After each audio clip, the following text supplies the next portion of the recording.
¿Cómo educar en la feminidad y en la masculinidad a través de la literatura? Bueno, la clave está en reconocer que hombre y mujer son diferentes, ni mejor ni peor, diferentes y complementarios, y por lo tanto necesitan una educación diferenciada, que es lo que hoy lamentablemente en las escuelas se ha perdido. ¿Por qué antes existían las escuelas de niñas y las escuelas de varones? Porque la niña no se puede educar igual que el varón, porque tienen distintas necesidades. E incluso hay que formarlos hasta en distintas virtudes. O mejor dicho, focalizar en cada uno en virtudes particulares. ¿Sí? Entonces, la clave está ahí. Necesitan una educación diferenciada. Vamos a ver un poquito algunas de estas diferencias, ¿sí? Algunas cuestiones que tienen que ver con el varón y algunas cuestiones que tienen que ver más con la mujer. En el canal de YouTube de Casa de Oro, esto está muy desarrollado, sobre todo focalizando más en el varón. Acá vamos a focalizar en ambos, ¿no? Pero focalizado más en el varón porque hicimos un programa que se llama Recuperemos la masculinidad robada, justamente en este contexto de que las ideologías que hoy abundan al varón lo han, ¿no? Como de alguna manera desfigurado, ¿no? El varón hoy tiene medio vergüenza de mostrarse varón, ¿no? Entonces nos pareció interesante armar ese programita hablando justamente un poco de educación diferenciada, la educación del heroísmo, la importancia de mostrar arquetipos para que puedan usar como modelos. Hay muchísima bibliografía para formarse recomendada e incluso ejemplos de obras que se pueden leer para educar en esto, ¿no? Pero un libro que yo recomiendo, tanto en esos programas como se los voy a recomendar ahora, es La paideia de la contemplación y la aventura de Sergio Jiménez, un autor argentino, joven, mendocino, ¿sí? Que dentro de poquito voy a subir un video en YouTube en donde hicimos también un programita con él muy interesante hablando justamente de este libro. Acá se habla justamente de cómo educar en el heroísmo, ¿sí? A través de la literatura. Y me parece que es una lectura importante para hacer. Pero bueno, vamos a ver un poco el tema de las diferencias, ¿no? El varón. El varón es menos adaptable, es más fuerte, más independiente, es agresivo y es competitivo. Esto de hablar de agresivo, de competitivo, no estamos hablando de características negativas del varón. Estamos hablando de características del varón, así, a secas. ¿Por qué el varón es más competitivo, es más agresivo? Le gusta tocar, armar, desarmar, explorar, le gustan los retos, ponerse metas, se concentra menos. Los que somos mamás de varones sabemos que son más movedizos, ¿no? Son más impulsivos, son más prácticos, ¿sí? Piensan menos en el sentido de que no le van a andar dando tanta vuelta a las cosas como nosotras, ¿sí? No les gusta hablar tanto, al menos algunos, el mío habla hasta por los codos, ¿no? Pero en general, ¿sí? ¿Por qué esto? Porque el varón está llamado a proteger y a proveer. Naturalmente Dios lo crea para proteger y para proveer a su familia, a su patria, ¿sí? Y a su fe. Lo que pasa es que hoy, lamentablemente, casi no hay familia que proteger, porque a la familia se la, ¿no? O se la está, ¿no? Continuamente, ¿no? Golpeando por todos lados. No hay patria, porque hoy hablamos de globalismo, hoy hablamos, ¿no? De ciudadanos del mundo, ¿no? Entonces el varón se siente un poquito como, ¿y acá qué pasó? ¿Sí? Está como desencajado. A mayor testosterona, que es una hormona masculina, obviamente el varón va a tender a la mayor competitividad y a la mayor introspección ante los problemas. Ante los problemas sí. ¿Qué quiere decir? Va a tratar de buscar la mejor solución para salir del problema. ¿Pero por qué? Porque justamente la competitividad y esta introspección le permiten desarrollar esto del cuidar, del proteger y del proveer. ¿Sí? Hay que ser competitivo para poder ofrecer lo mejor. Y ser competitivo tampoco es algo negativo. Al contrario, trato de hacer lo mejor que puedo, de poner mis talentos, ¿sí?, al máximo.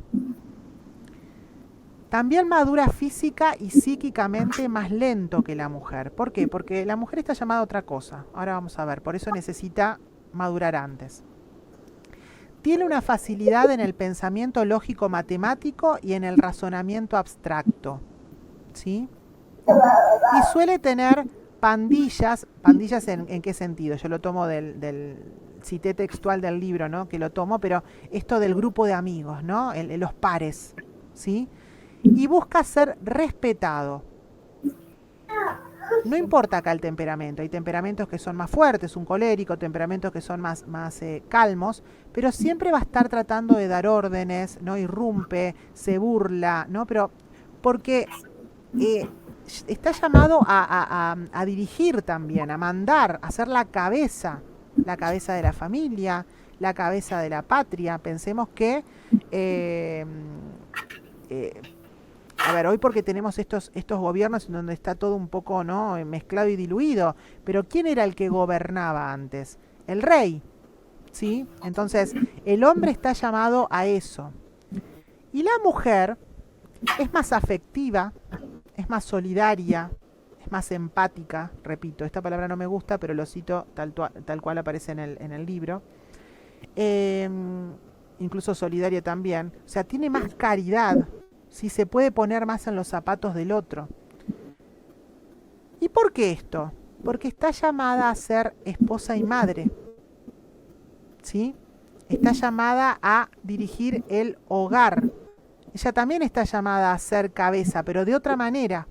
Mientras el padre está llamado a ser cabeza, líder, ¿no?, autoridad, la madre está llamada a ser cabeza del hogar en el sentido de es la que educa, ¿sí?, con el padre, lógicamente, pero educa en la afectividad, ¿sí?, educa en las virtudes, como por ejemplo la del orden, la del respeto, ¿sí?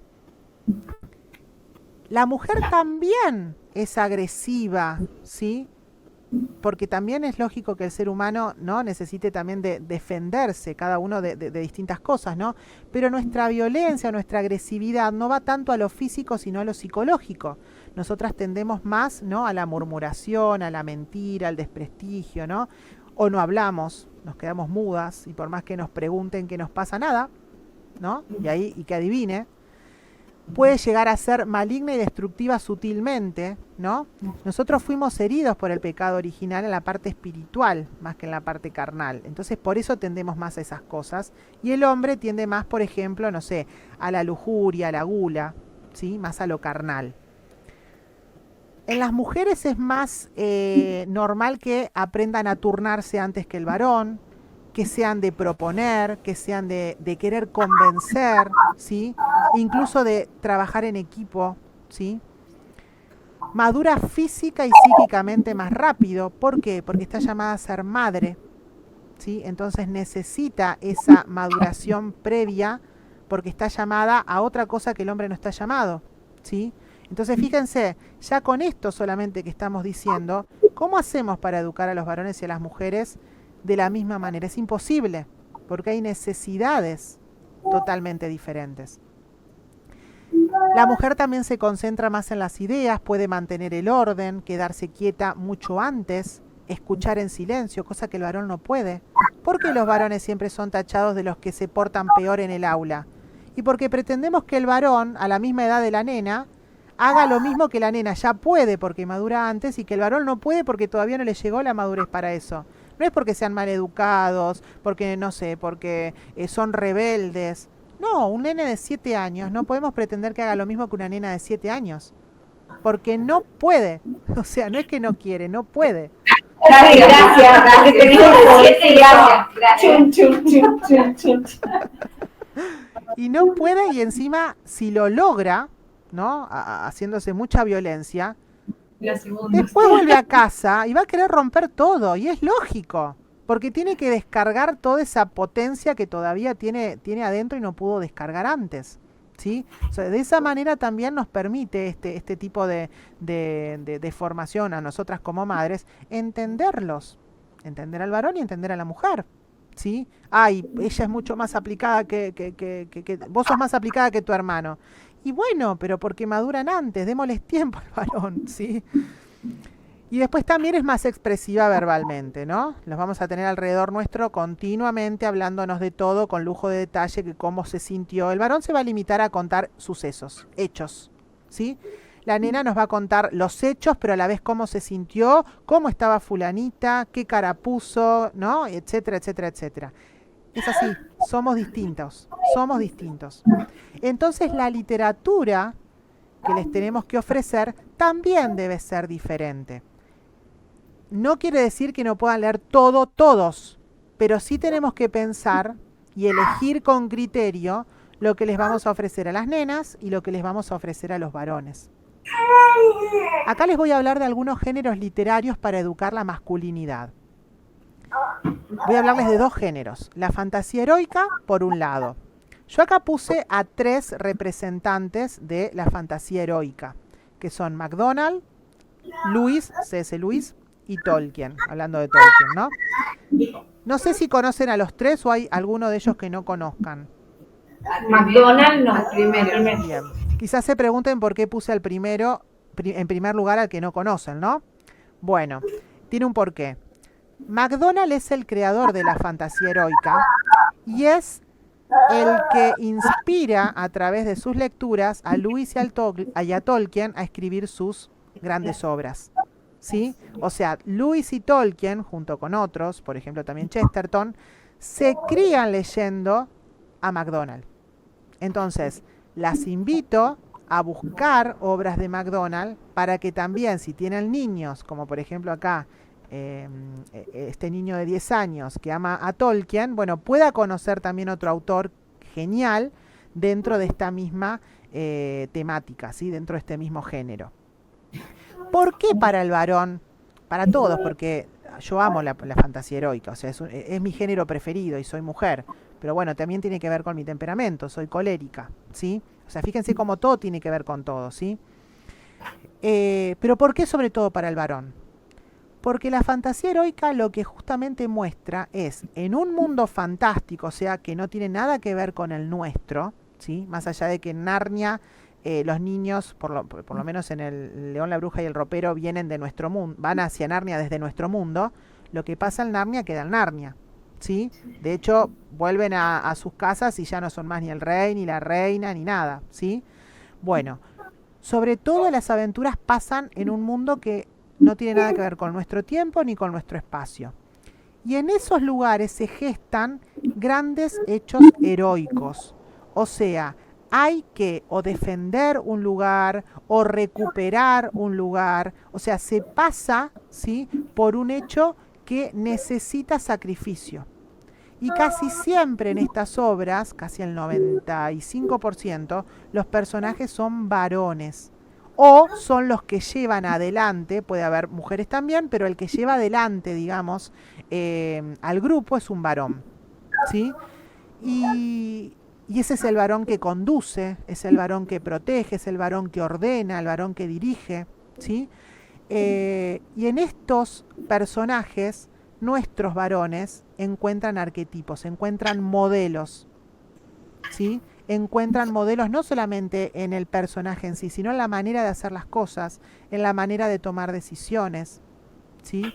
El no sentirse avergonzados por esos deseos que tienen de hacer cosas grandes. El varón está llamado, todos estamos llamados a hacer cosas grandes, pero el varón está llamado a hacer cosas para la sociedad, ¿no? Para todos, ¿sí? No solo para su familia.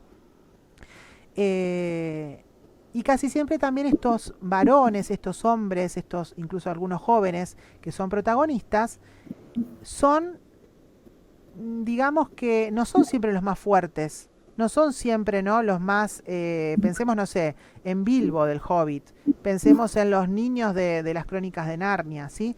A ver, se tienen que sobreponer, el Hobbit, Bilbo se tiene que sobreponer a ese deseo de quedarse en la comodidad de su agujero Hobbit, ¿no? Pero se sobrepone y hace suya la misión que le fue encomendada y a pesar del sacrificio que tiene que hacer, lo logra, ¿sí? Entonces, Eso es todo ejemplo para la formación de la masculinidad de nuestros varones. El otro género que les quería mostrar, justamente, miren, ustedes me hablaron justo de los dos géneros que yo les quería hablar hoy, así que me viene re bien. Es el del relato de viajes o el de la literatura de aventuras, ¿sí? Fíjense que yo les puse algunos ejemplos acá. Les puse para que conozcan, si es que no conocen alguno de los autores, porque a veces siempre nos quedamos con, no sé, con Julio Verne o con Stevenson, ¿sí? Pero hay muchísimos más. Por ejemplo, está Defoe con Robinson Crusoe, está Swift con los viajes de Gulliver, bueno, Julio Verne con sus 1500 obras, yo puse algunas nada más acá. Valentín con La isla de Coral, que quizás es el menos conocido, o junto con Marryat, los menos conocidos, que tiene el buque fantasma. Kipling con El libro de la selva, Stevenson con La isla del tesoro y Salgari con Sandokan o El corsario negro, y también tiene millones. Ahora les voy a hablar un poquito de las obras, pero déjenme que les cuente por qué esto de relatos de viajes y literatura de aventuras es tan recomendado para los varones sobre todo. Repito, para todos, pero sobre todo para los varones, ¿sí? Los relatos de viajes o esta literatura de aventuras es como una especie de analogía de lo que es nuestra vida de ser humano sobre la tierra, ¿sí? Este peregrinar, ¿sí? Este militar durante toda nuestra vida para ganarnos, ¿sí? El cielo. Ellos tienen un viaje que realizar en donde maduran, en donde se equivocan, en donde aciertan, en donde necesitan ayuda, en donde se caen y se tienen que levantar, etcétera, para alcanzar un objetivo, que es el objetivo del viaje que están realizando: llegar a un determinado lugar, encontrarse con alguien, ayudar a determinada persona, volver a su hogar, ¿sí? Yo no puse acá un clásico, pero la Odisea es un clásico relato de viajes, ¿sí? Entra dentro de lo que es la literatura griega, pero es claramente también un ejemplo de este género. La mayoría son varones los que emprenden estos viajes, ¿sí? Piensen en los personajes de estos libros que les acabo de nombrar, son varones. Nuestros varones se pueden ver reflejados tranquilamente en estos personajes. También en una gran mayoría son jovencitos, no son personas mayores, son jóvenes. Entonces también se ven reflejados por su edad, ¿sí? Y en esto de que me puedo caer y me puedo levantar, que me tengo que sacrificar si quiero lograr algo grande, y que estamos llamados a esas cosas grandes. Estamos llamados a los grandes ideales, estamos llamados a hacer grandes sacrificios por los demás, ¿sí?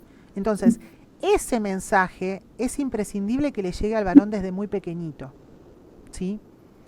Les voy a hacer algunas aclaraciones con respecto a alguno de los libros que yo puse por acá. Por ejemplo, con Robinson Crusoe.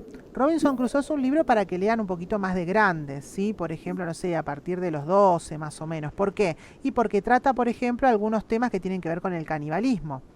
Robinson Crusoe se encuentra con un grupo de indígenas del lugar que justamente practican el canibalismo, y hay unas descripciones crudas sobre ese tema, ¿sí? Entonces, bueno, si conocemos bien a nuestros hijos y vemos que quizás todavía no están preparados para ese tipo de historias, bueno, retrasamos un poco la lectura, no pasa nada. Después, por ejemplo, con Stevenson en general. Yo puse La isla del tesoro como ejemplo a propósito, porque digamos que es con la que podemos empezar a leer a Stevenson. Después tenemos otras obras como por ejemplo El diablo en la botella, que también es muy famosa, pero que también necesitamos que ya tengan unos 12 más o menos, o sea, en lo que serían las etapas de la educación clásica, que ya hayan pasado a la etapa de lógica. ¿Por qué? Porque necesitamos que puedan pensar ciertas cosas y empezar a tener un juicio crítico. Porque en El demonio en la botella, por ejemplo, hay personajes que realizan un pacto con el demonio. Ahora, ese libro, porque hacen un pacto con el demonio, no lo podemos leer o no se los podemos hacer leer a nuestros hijos. No, todo lo contrario. Es un tipo de literatura que, con nuestro acompañamiento, pueden sacar muchísimas enseñanzas, porque ahí se ven claramente las consecuencias de entrar en relación con el demonio, ¿sí? Con el demonio no solo no se hace un pacto, con el demonio no se habla, no se charla, no se le da lugar, ¿se entiende?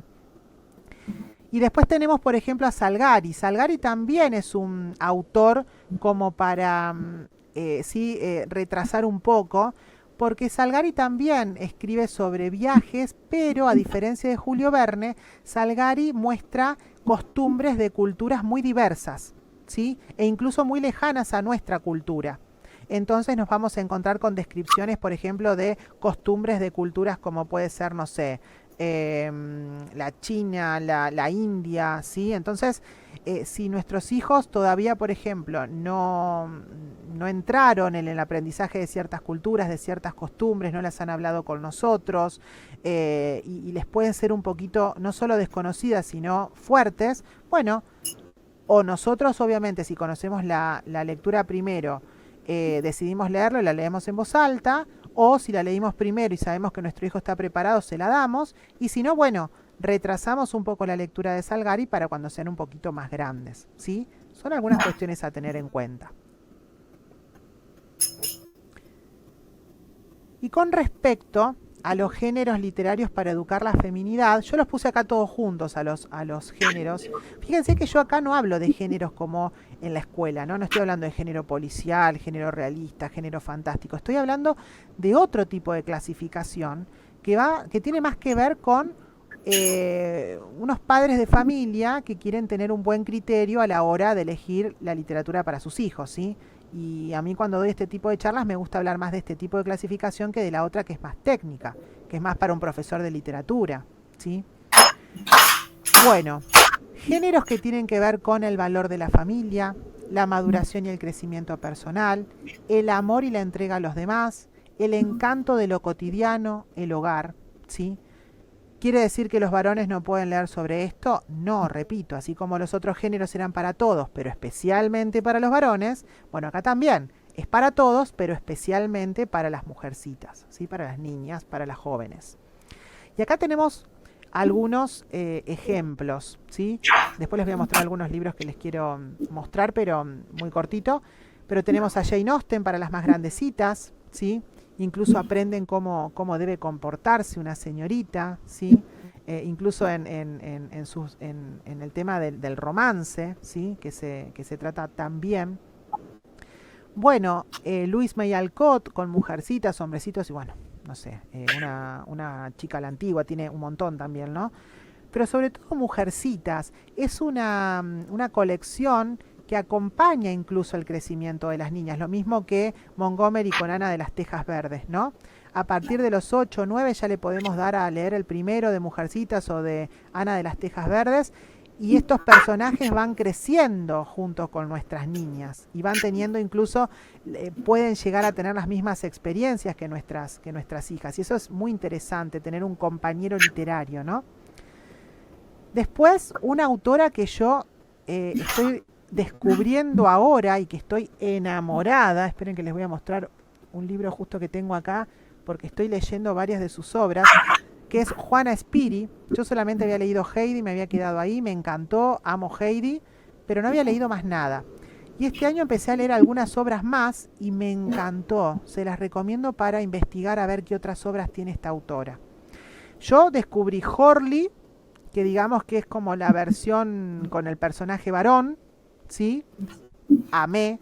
Amamos acá a Horley. Y después hay otra que se llama Francesca en Hinterwald. En este libro vienen las dos novelitas, son cortas. Una preciosura. Realmente se ve el valor de la familia, el valor del hogar, el amor por el trabajo cotidiano, por el esfuerzo, ¿no? de los padres. No, son joyas realmente. Después, por ejemplo, Carlo Collodi con Las aventuras de Pinocho, que recordemos nuevamente, ¿no? No es un cuento, ¿sí? Es una novela. Entonces, no desperdiciemos semejante obra que se puede comenzar a leer desde chiquitos como lectura en voz alta, con cuentos que lamentablemente la mayoría de las veces están muy lavados, muy empobrecidos, ¿sí? Vayamos al original. Incluso tiene capítulos medianamente cortos, entonces se pueden ir leyendo por capítulos durante muchos días, ¿sí?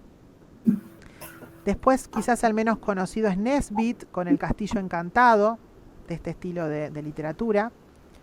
Y Vernet, que para mí tiene mi obra favorita en este género, que es El Jardín Secreto, que si no lo leyeron, las invito a leerlo, incluso a ver la película, que para mí es una obra de arte. Cada escena de esta película para mí es una pintura, o sea, está plasmada, ¿no?, la campiña inglesa en pinturas, realmente es una belleza.